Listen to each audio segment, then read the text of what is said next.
Let me start by asking everyone here a humble question. What has been your single most important business lesson coming out from this pandemic?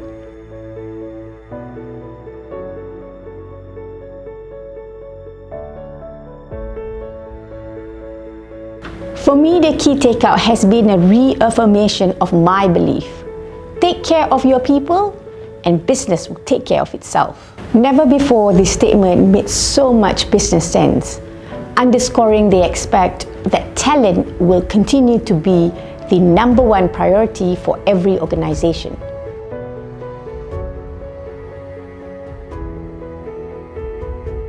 Sure, everyone is talking about building organizational resilience to ensure business continuity.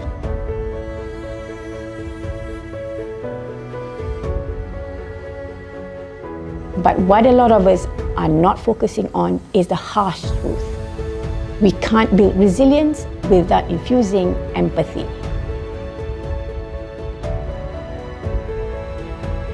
Yes, you heard it right.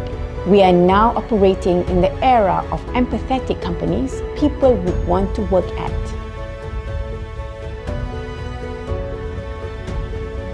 Organizations where empathy, care, and reassurance is equally critical as is upskilling and training. And all of this leads to trust that employees put in their employer ahead of the three conventional institutions of trust.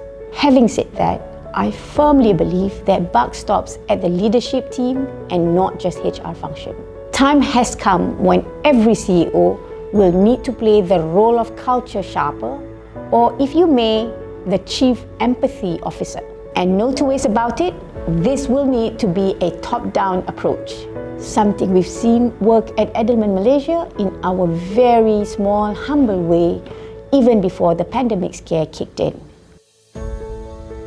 So late last year, encouraged by the Millennial Workforce Challenge of finding the work-life balance, we responded with a series of many first employees engagement initiatives. Reactions to these were truly priceless, or should say share-worthy.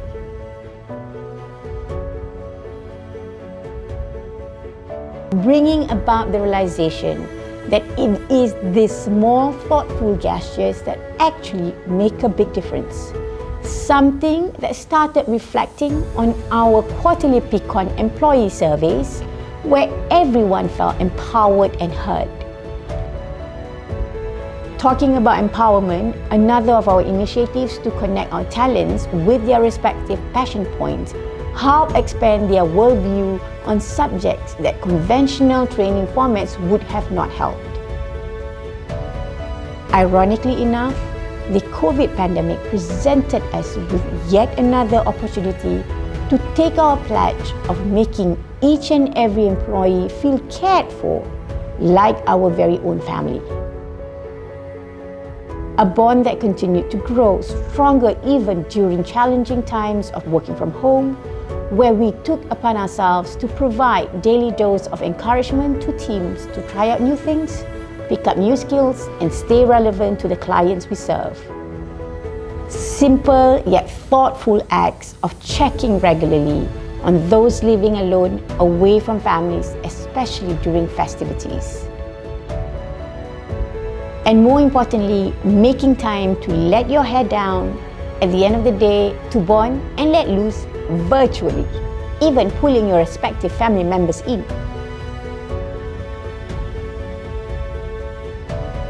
Every ritual, every initiative carefully thought through to ensure we walk the talk on our promise of kita jaga kita sama-sama, even as we continue to bounce back out of the pandemic. In summary, I'd urge all of us to answer one simple question. How are we going to measure return on investment on an organizational culture?